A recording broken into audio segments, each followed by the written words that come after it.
Welcome to Lalitha's kitchen cooktop.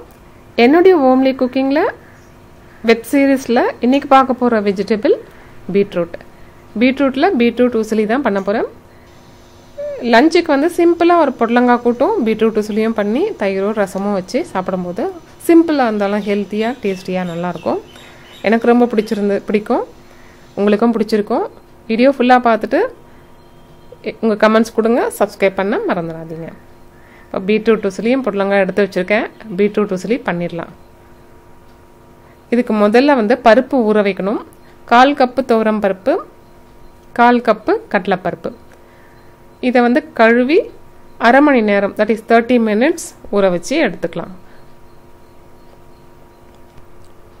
இது அரை மணி நேரம் ஊறினதுக்கப்புறம் இதை மிக்சரில் போட்டு கொரப்பாக அரைச்சிக்கலாம். இது அரை மணி நேரம் ஆயிடுச்சு. நான் மிக்சரில் மொத்தமாக போட்டுக்கிறேன்.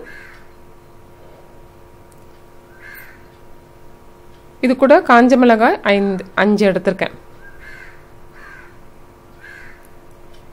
கூடவே 1 ஸ்பூன் சோம்பு. இதை கொஞ்சமாக தண்ணி விட்டு அரைச்சிடலாம். கெட்டியாக இருக்கணும் இல்லையா, அதனால கொஞ்சமாக தண்ணி தெளித்த மாதிரி அரைச்சி எடுக்கலாம். பாருங்கள், இந்த அளவுக்கு இருந்தால் போதும், கொரப்பாக இருந்தால் போதும்.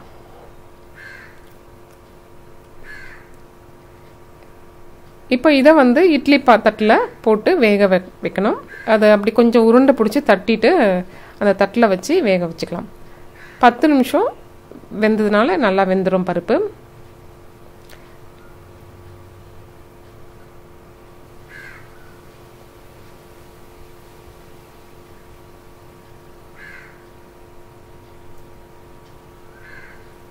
பத்து நிமிஷம் நான் வச்சு எடுத்துக்கிறேன்.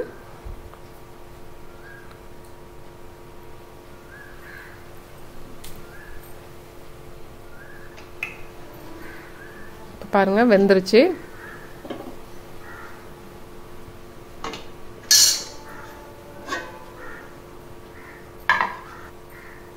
இப்போ இது கொஞ்சம் ஆறுனோன்னா மிக்சரில் போட்டு உதிரியாக பண்ணிக்கலாம். கொஞ்சம் ஜஸ்ட் ஒரு பல்ஸ் மோடில் போட்டிங்கன்னா அப்படியே உதிரியாக வந்துடும்.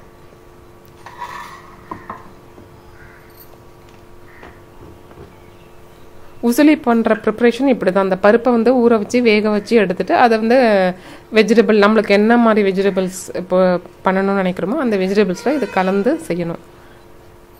இப்போ இதை வந்து ஜஸ்ட் ஒரு பல்ஸ் மோடில் உதிரியாக பண்ணி எடுத்துக்கிறேன்.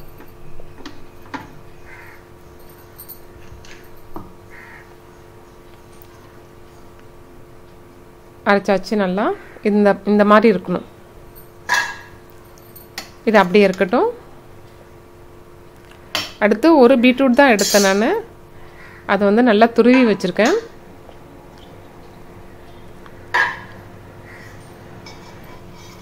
அடிகனமான கடாயில் அடி பிடிக்காமல் இருக்கணும், அவ்வளோதான். அதுக்காக ஒரு நல்ல ஒரு கடாய் எடுத்துக்கோங்க. எண்ணெய் வந்து ஒரு 1.5 கரண்டி விட்டுருக்கேன். இதில் கடுகு போட்டுக்கலாம். கடுகு பொரியட்டும், கொஞ்சம் பொரிஞ்சு வரட்டும். இது கூடவே ஒரு காஞ்ச மிளகாய் கிள்ளி போட்டிருக்கேன். 2 சின்ன சைஸாக இருந்தால் 2 போடுங்க, பெருசாக இருந்தால் 1 வந்து கிள்ளி போடுங்க. கருவேப்பிலை, கொஞ்சம் பெருங்காயம்,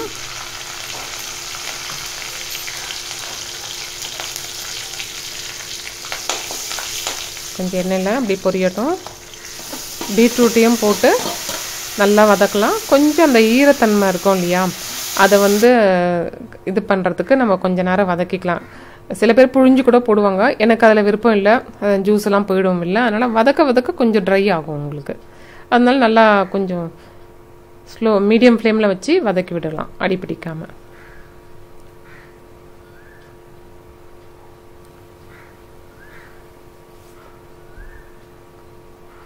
இது கூட உப்பு சேர்த்துக்கிறேன், 1 ஸ்பூன்.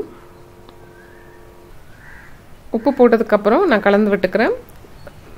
நல்லா கலந்து விட்டுட்டு இதை வந்து தட்டு போட்டு மூடிடலாம். மூடிட்டு 3 மினிட்ஸ் ஸ்லோ ஃப்ளேமில் வச்சு வேக வச்சிங்கன்னா அது நல்லா வெந்துடும் பீட்ரூட்டு.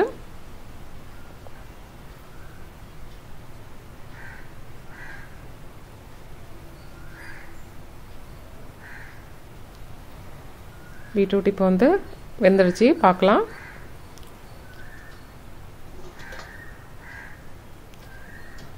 பீட்ரூட் வெந்திருக்கு, தண்ணியும் கொஞ்சம் கம்மியாயிடுச்சு, அந்த ஈரப்பதம் கொஞ்சம் கம்மியாக இருக்குது.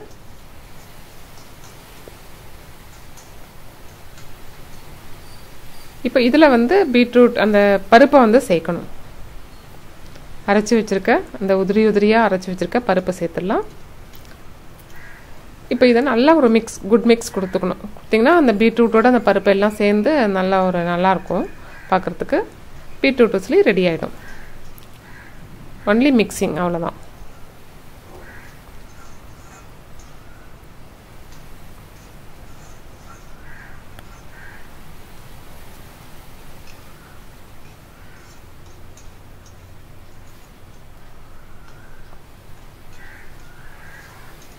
நல்லா மிக்ஸ் பண்ணியாச்சு.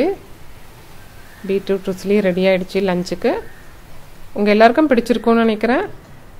எப்படி இருந்ததுன்னு கமெண்ட் பண்ணிவிட்டு சப்ஸ்கிரைப் பண்ணிவிடுங்க.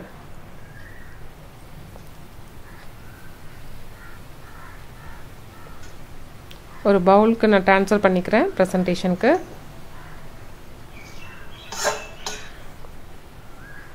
அப்படியே செஞ்சு டைனிங் டேபிள் இருக்கிறதுக்குள்ள ஒரு பவுல்லையோ ஒரு அதுக்கான ஒரு பாத்திரத்தில் வச்சு டைனிங் டேபிள் இருக்கும்போது பார்க்க அழகாக இருக்கும்.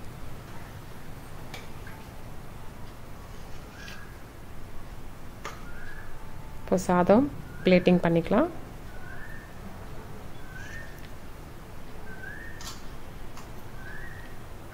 மீண்டும் என்னோட அடுத்த வீடியோவில் இன்னும் நல்ல ரெசிபியோடு உங்களை சந்திக்கிறேன். தேங்க்யூ ஃபார் வாட்சிங். Take care.